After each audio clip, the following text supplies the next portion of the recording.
y empezamos.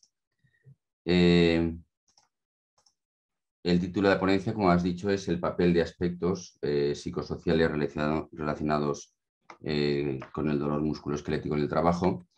Y bueno, evidentemente el dolor es una experiencia inherente en la vida humana. Solo una pequeña proporción de personas va a desarrollar dolor crónico y un porcentaje menor desarrollará una discapacidad. Y en el desarrollo del dolor crónico y de esta discapacidad hay muchos aspectos psicosociales que van a actuar como factores predisponentes y desencadenantes. Por eso, hoy en día es evidente que es crucial identificar precozmente estos factores psicosociales para prevenir el dolor crónico. Bueno, si hablamos de epidemiología del dolor crónico en España, pues tenemos algún estudio como el de Kleinen de hace unos años, que nos viene a decir que alcanza un 12% de la población, es más prevalente en mujeres, de años de duración. Y la experiencia de los pacientes es que aunque en España reciben tratamiento, frecuentemente refieren que no tiene ningún efecto. De hecho, un gran porcentaje están muy insatisfechos con el tratamiento que reciben. Además, el dolor crónico es un problema a nivel mundial. Este es un estudio de Pizzo, donde muestra cómo en Estados Unidos, desde el año 2012 este estudio, se supera, los gastos por dolor superan conjuntamente los gastos por el manejo de enfermedades tan prevalentes como el cáncer, la diabetes o las cardiopatías. Y indica que todavía se siguen favoreciendo procedimientos invasivos, mientras que la fisioterapia ofrecería mejores resultados para los pacientes con dolor.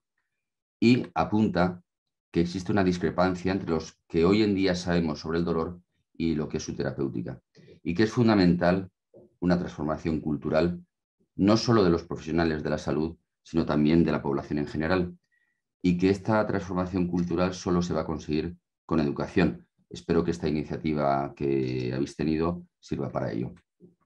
En cuanto al impacto económico, bueno, pues este estudio que se hizo en Europa muestra que conlleva un alto índice de absentismo laboral, el dolor musculoesquelético, y un alto impacto en cuanto a incapacidades laborales. Y que en aquella época los costes económicos del dolor en el ámbito laboral superaban los 240 billones de euros. Un estudio reciente, bueno, del 2014, que se hizo en varios países de Europa, en concreto en España, mostraba que el dolor crónico suponía unos 16 millones de euros anuales, lo que equivale al 2,5% del Producto Interior Bruto, y que el 22% de los pacientes que tienen dolor crónico van a perder su empleo. Entonces la pregunta es, ¿qué pasa con esto? ¿Por qué el dolor crónico musculoesquelético es tan prevalente? Bueno, pues se ha venido a decir que es por el envejecimiento de la población y demás. No, en absoluto. Esto no tiene nada que ver con el envejecimiento de la población. Por tanto, para entender qué está pasando con el dolor, es fundamental, pues primero, los grandes avances que han ocurrido en el conocimiento del dolor en sí mismo. En estos últimos 30 años sabemos más sobre el dolor que en toda la historia de la medicina. También nos está ayudando la irrupción de la neuroimagen funcional. Podemos ver lo que pasa en el cerebro de pacientes con dolor crónico. Y desde luego algo que nos está ayudando es el abrazar finalmente un modelo biopsicosocial. Los pacientes no son sujetos con dolor, sino que son personas que viven en un contexto y en un ambiente social, laboral y cultural.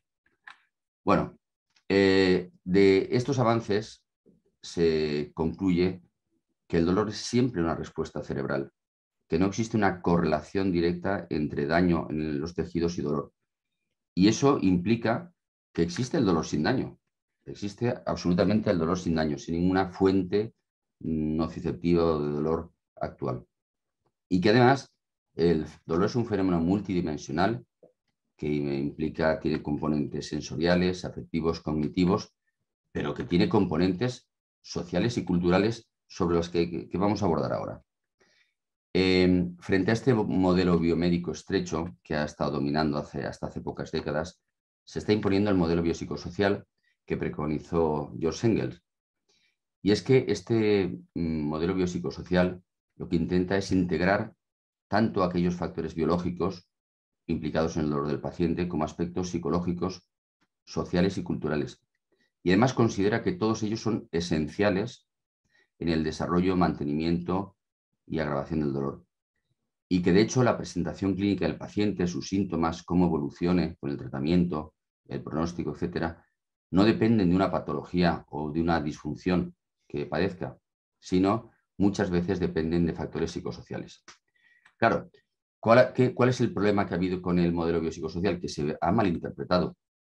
Se ha pensado que tenía que ver más con las respuestas psicológicas del paciente secundarias al dolor y no con el dolor en sí mismo. Y eso es un error. El modelo biopsicosocial lo que nos viene a decir es que la experiencia subjetiva del paciente de dolor tiene que ver con aspectos biológicos, ciertamente, pero no siempre, y tiene que ver también con aspectos psicológicos y sociales, y que estos tres aspectos, aisladamente o conjuntamente, pueden ser determinantes a la hora de experimentar el dolor. De hecho, un modelo que siempre hemos recomendado para que entender un poco los aspectos psicosociales o la complejidad del dolor es el modelo de Waddell, donde decía que el dolor es la suma de aspectos pues, del dolor, diríamos, la percepción del dolor, pero que juegan un papel muy importante las creencias, la situación psicológica del paciente, las conductas del dolor y, desde luego, el entorno social. Él dio mucha importancia a las creencias y al entorno. Y que la discapacidad no es la consecuencia directa de un deterioro físico, sino es la resultante de la interacción de distintos componentes que son cognitivos, afectivos, sociales, que están implicados en la experiencia del dolor del paciente. Y que la discapacidad no es un atributo de una persona, sino un conjunto complejo de condiciones, muchas de las cuales van a estar creadas por el contexto y el propio entorno social. Por tanto, el dolor es cultural, la familia, el ambiente laboral, el sistema médico, el contexto, la cultura, son elementos absolutamente cruciales en la experiencia del dolor del paciente.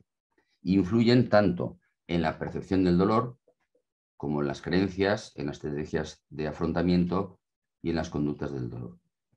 Hay que entender además que el dolor es mucho más complejo. Hay muchos actores sociales implicados en la construcción del dolor, entre ellos los profesionales de la salud, el papel que juegan las sociedades científicas y los investigadores, las asociaciones de pacientes, los medios de comunicación social, la televisión, la farmaindustria y las instituciones políticas y la política sanitaria. Uno de los ejemplos de cosas que no van bien es el concepto de sociedad del bienestar. Esta es la definición clásica de la OMS, ¿no? Perfecto estado, la salud como perfecto estado de bienestar físico, mental y social.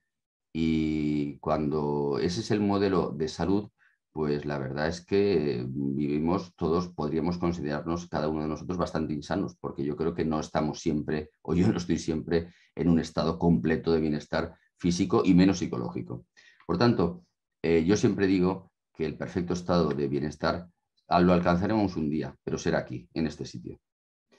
También es muy importante entender el papel que juega la cultura. Este es un estudio que se hizo en el año 96. El 50% de los aborígenes australianos tenían dolor, pero no lo hacían público ni era un problema, ni suponía ningún problema. Sin embargo, en este artículo de 2013 nos hemos dado cuenta que la cultura, los mensajes transmitidos por los profesionales de la salud han conseguido que la prevalencia actual del dolor crónico, del dolor lumbar crónico en los aborígenes australianos sea exactamente la misma que los otros ciudadanos occidentales no australianos. Bueno, el dolor crónico a menudo se puede identificar precozmente, y eso es importante.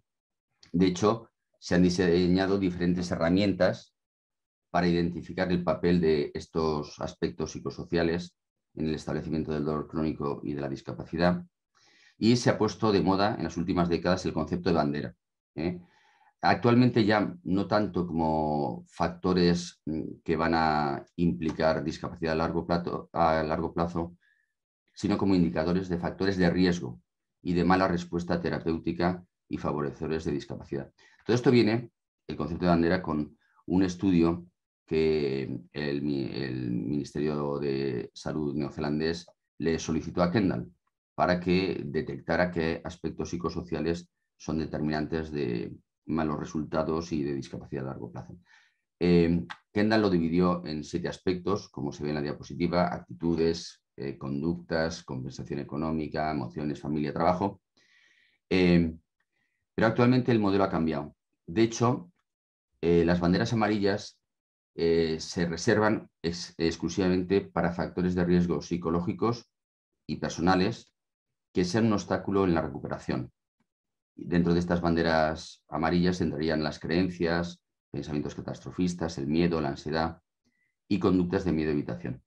Y que los factores sociales y ocupacionales deberían agruparse dentro de la categoría o bien de banderas azules o bien de banderas negras. De hecho, aquí tenemos las banderas que actualmente se utilizan: las amarillas para factores psicológicos, azules para factores ocupacionales, las negras para factores socioocupacionales y también banderas rojas de factores de riesgo psiquiátricos. De hecho, para poder entender qué implican estas distintas banderas, los podemos dividir así. La bandera amarilla tiene que ver con la persona, factores psicológicos que pueden estar asociados a resultados clínicos desfavorables o a la transición a dolor y discapacidad permanente. El trabajo, la bandera azul tendría que ver con el trabajo, la percepción que el individuo tiene sobre la implicación de su trabajo en su salud. Y finalmente la bandera negra serían aquellas que incluyen personas, sistemas y políticas donde muchas veces no podemos intervenir de forma directa. Los factores psicosociales, las banderas amarillas, hoy en día las dividimos en 3: pensamientos, emociones y conductas.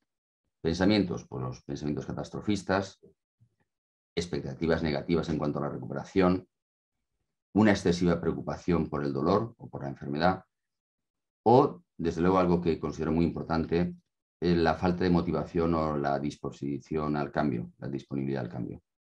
En cuanto a emociones, el alto nivel de angustia y de ansiedad, bajo estado de ánimo y el miedo a volver a sufrir dolor o el miedo a lesionarse. Y en cuanto a conductas de dolor, sujetos con estrategias de afrontamiento pasivas, con una falta de responsabilidad personal en su salud o que realizan el terrible peregrinaje terapéutico. Bueno, así las banderas azules son las percepciones que el sujeto tiene sobre el impacto del trabajo en su salud y están asociadas claramente con una reducción de la capacidad laboral y bajas por enfermedad prolongadas. Por ejemplo, creer que el trabajo es perjudicial y que volver al trabajo agravará la lesión. Ahí están las falacias ergonómicas y posturales. El percibir que se trabaja con excesivas demandas mentales o físicas, el trabajar bajo estrés. Yo siempre, cuando alguien piensa que su trabajo es excesivamente demandante desde el punto de vista físico, le digo: vamos a ver, ¿usted qué piensa? ¿Qué es peor? ¿Estar sentado todo el día o estar así todo el día? Y es que hace 100 años, todos los que estamos aquí, salvo que tuviéramos muchos recursos económicos o fuéramos el alcalde, estaríamos trabajando de sol a sol con trabajos extenuantes. Y la mayoría no desarrollaríamos ningún tipo de dolor ni discapacidad económica. Bueno, más banderas azules: el vivir el estrés ocupacional, excesivas demandas en el trabajo o la baja satisfacción laboral, que eso es tremendo, ¿eh? Trabajos que se perciben como aburridos y que no aportan nada, faltos de creatividad. Es una bandera azul importante. Otra bandera azul sería el creer que uno está demasiado enfermo o discapacitado para volver a trabajar y que uno no debe volver al trabajo hasta que esté completamente curado. Esa creencia ciertamente es un factor pronóstico absolutamente negativo. O pocas expectativas de volver al trabajo, o expectativas de jubilación anticipada. Ya estar pensando en la jubilación o a ver si consigo que me den una discapacidad. También los aspectos de comunicación en el trabajo, la falta de comunicación con el jefe o la falta de apoyo social en el trabajo, las malas relaciones con los compañeros de trabajo, etc. Eso. Por tanto, estos serían unas cuantas pocas banderas azules implicadas en la discapacidad laboral relacionada con el trabajo. En cuanto a las banderas negras están relacionadas con el contexto en el que vive el individuo e incluyen pues, su familia, sus familiares inmediatos, los sistemas de compensación social, las políticas sociales, las políticas sanitarias, las políticas laborales y la cultura. Si bien estos factores contextuales, como he comentado antes, no son modificables directamente por el paciente o el terapeuta, es importante el identificarlos, sobre todo para que el paciente pueda comprender su influencia y desarrollar respuestas mucho más adaptativas. Sí que podemos actuar no directamente sobre ellos, pero sí directamente sobre las consideraciones del paciente. Por ejemplo, entre las banderas negras hay que incluir el cónyuge o los miembros próximos de la familia que tienen expectativas negativas o que favorecen las conductas de evitación, las conductas de discapacidad del propio paciente. Otro de ellos es el aislamiento o exclusión social. Los pacientes con dolor tienden a aislarse socialmente y la autoexclusión social es una bandera negra significativa. O relacionados con los profesionales de la salud, cuando al paciente le dan diagnósticos conflictivos, cuando visita distintos terapeutas y uno de ellos da una explicación contrapuesta, insatisfactoria. Los famosos diagnósticos mito, la terrible hernia de disco, que muchas veces son pequeños bultos asociados a cambios involutivos y que realmente no tienen ninguna implicación ni tienen en el dolor ni en las capacidades funcionales del paciente. O cuando se utilizan lenguajes diagnósticos que conducen al catastrofismo y al miedo. Lo de la silla de ruedas se sigue diciendo, parece mentira, pero todavía se sigue diciendo, no, si es que usted va a acabar en una silla de ruedas, tiene usted la espalda fatal. O la dramatización del dolor por parte de los profesionales de la salud. Usted está fatal y que van a producir una dependencia terapéutica y que muchas veces los pacientes escojan modalidades de tratamiento absolutamente pasivas. O los profesionales de la salud que confirman la discapacidad, el médico de cabecera que confirma la discapacidad y que no ofrece intervenciones que puedan mejorar la función. También son banderas negras, pues lo que muchas veces y tristemente sucede, la demora en los procesos, las listas de espera, eso lo hemos vivido también ahora con el coronavirus, ¿no? Que lo que hacen es alargar los procesos, favorecer la discapacidad, impiden el retorno precoz al puesto de trabajo. O cuando se da una información médica y consejos sobre el trabajo que son inapropiados, cuando se sigue pensando que el trabajo es el problema. Cuando el trabajo puede ser el objetivo o parte de la solución. Gordon Waddell hablaba de reeducación por el trabajo, utilizar al trabajo como una forma de rehabilitación. O la creencia de que uno no debe volver al trabajo hasta que los síntomas no desaparezcan por completo. Y esta creencia errónea está reforzada por los médicos, por los jefes, los empleadores y también por los sistemas de compensación social. Y muchas veces hay una falta de políticas o de prácticas que sean adecuadas en el absentismo laboral y que no se facilita el retorno precoz al paciente a su trabajo. La frase típica del jefe, no te quiero en el trabajo hasta que no estés al 100%. Eso dificulta muchas veces la recuperación del paciente. Y muchas veces hay muchos procedimientos o políticas empresariales son absolutamente inútiles, no favorecen la reincorporación laboral. Y después hay que hablar también de la práctica de la certificación de la baja laboral. Y es que en España, como en muchos países, las enfermedades de larga duración se han convertido en un problema realmente importante. El absentismo y la discapacidad a largo plazo, además, muchas veces no implican enfermedades graves, sino problemas de salud comunes que no son realmente significativos.